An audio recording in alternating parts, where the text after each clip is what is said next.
The anti-face camp mechanic has been added to Dead by Daylight recently, and the big question is, does it actually work? First, let me explain how this mechanic is supposed to function. If the killer is too close to a hooked survivor, a meter will start to fill up. Once that meter is full, the survivor can then unhook themselves, regardless if they're on their first hook or second.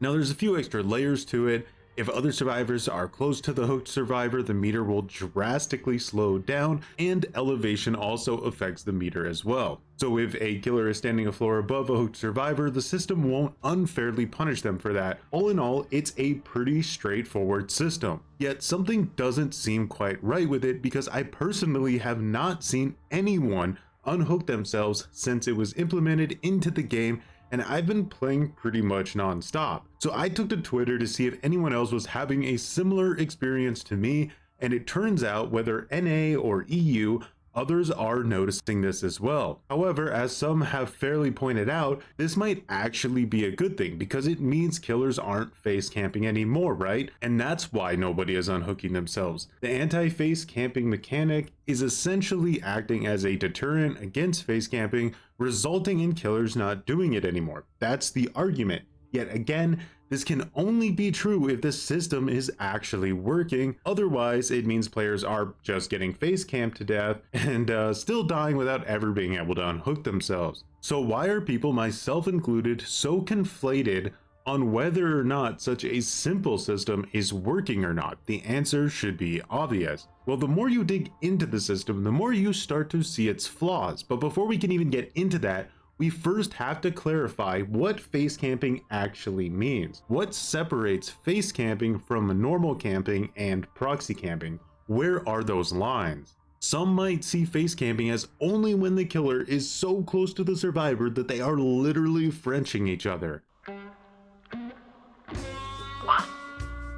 However, I think it's more fair to look at the value of what face camping actually gives a killer. So since killers can no longer grab healthy survivors during an unhook, they can only effectively get a trade, with a few exceptions like Huntress, for example, who can do a hatchet combo to completely deny an unhook. So at what distance from a hook are killers losing out on their ability to actually take advantage of these face camping options? For the killers who weren't already S tier at proxy camping, the answer is actually pretty close. But that's only one issue with why this system is so finicky. There's a lot going on, and it's easy for the killer to take advantage of this system and use it in their favor to trick survivors into making bad decisions that they would not have made if this system simply didn't exist at all. Like, take for example this situation where the trapper is camping this staircase. The meter is not going up whatsoever. From this position, I can effectively be face camped to death. So let's break down all the problems that can occur from this. The trapper can easily see if any survivors are trying to come from another direction for a save. Before the anti-face camp mechanic was added,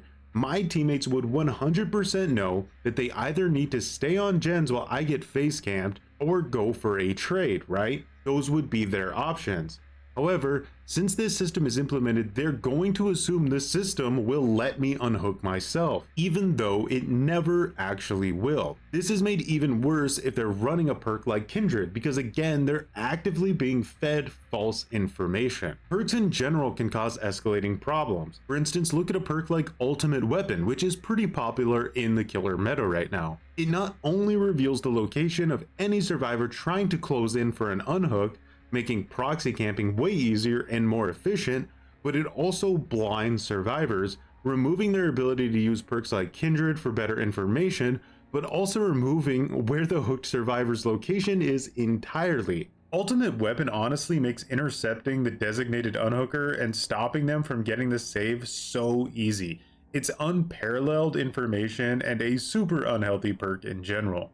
So now, as you can see, we're starting to unravel what makes this system somewhat counterproductive. It's the third anti-camp change added to the game, the first being base kit borrowed time for every unhooked survivor, and the second being the inability to grab healthy survivors during an unhook. So adding what feels like a redundant half-baked system into that has only made camping more effective in a strange but factual way. For example, who typically face camps outside of the endgame? Generally speaking here, I'm not talking about memers, the answer is killer players that aren't very good. Low MMR killer players or newer killer players. These players might activate the new unhook system once or twice because they don't realize it exists.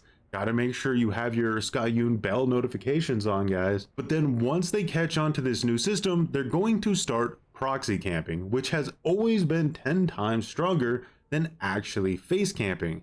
It's way more efficient. So now the game is unironically training these killer players to be better campers, which is kinda hilarious. Another issue I saw was a survivor who got hooked right next to an almost completed gen. It was like 90% done. And the killer obviously had a strong position between defending the hook and the generator, but he was forced to leave the position because I think he was scared the survivor would unhook themselves if he stayed too close. Which brings up a very important aspect of this: punishing killers relentlessly as a design philosophy. Like I said, this is the third anti-camp mechanic built into the foundation of the game in a relatively short span of time. Behavior is all about punishing players not playing the game the way they want them to, but they're missing half of the recipe. You punish players for playing in a boring way, sure, but then you also have to reward them for playing the way you want. It's a give and take, but behavior seems to just never do that with killer. It's always punish, punish, punish. At the end of the day, face camping is almost always a sign of hopelessness.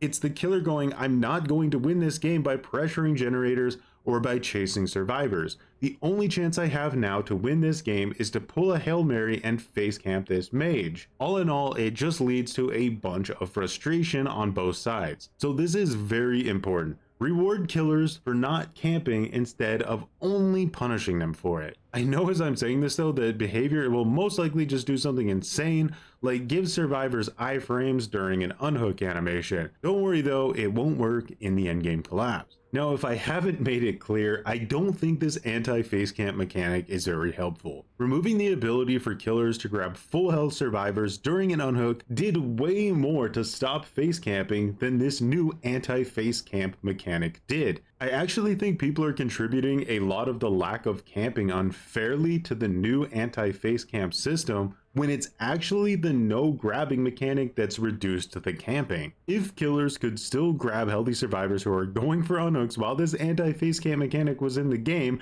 I guarantee there would be way more face camping. Now, you know me, I don't like to just blurt out a bunch of negatives without offering my own solution. So my solution to this would be to remove this system, as it doesn't really serve any purpose. It confuses survivors, it punishes killers, it doesn't even really do much against face camping. You want to know a really good sign that a system is not working or being used as it's intended to be? It's when the only way that players actually get value out of the system is to not know it exists, exploit it, or force value out of it. For instance, something I've been doing recently is using reassurance, which is unironically a perk I almost never used before the anti-face camp mechanic was added to the game. But it just takes so much time from killers who are trying to game the new system without it activating. You could be cheeky and pair this with a perk like plot twist and go down right under the hook as well, which can really panic killers into making some bad choices. If they leave you on the ground, you can buy your team a bunch of free gen time, then stand up fully healed for a last second unhook. If the killer tries to hook you, it opens up an opportunity for an easy save, and even if the killer is smart and picks you up and then drops you again, that's still enough time for an unhook, an easy flashlight save, or even an unbreakable play. And the more killers continue trying to work around this new system, the more you'll see these strategies come into play because they work really well. Now, if you want, you can give credit to the new anti-face camp mechanic here, but to me, it's just silly. I'm not a big fan of manipulating weird, unseen, confusing mechanics. That said, if behavior is adamant about combating face camping,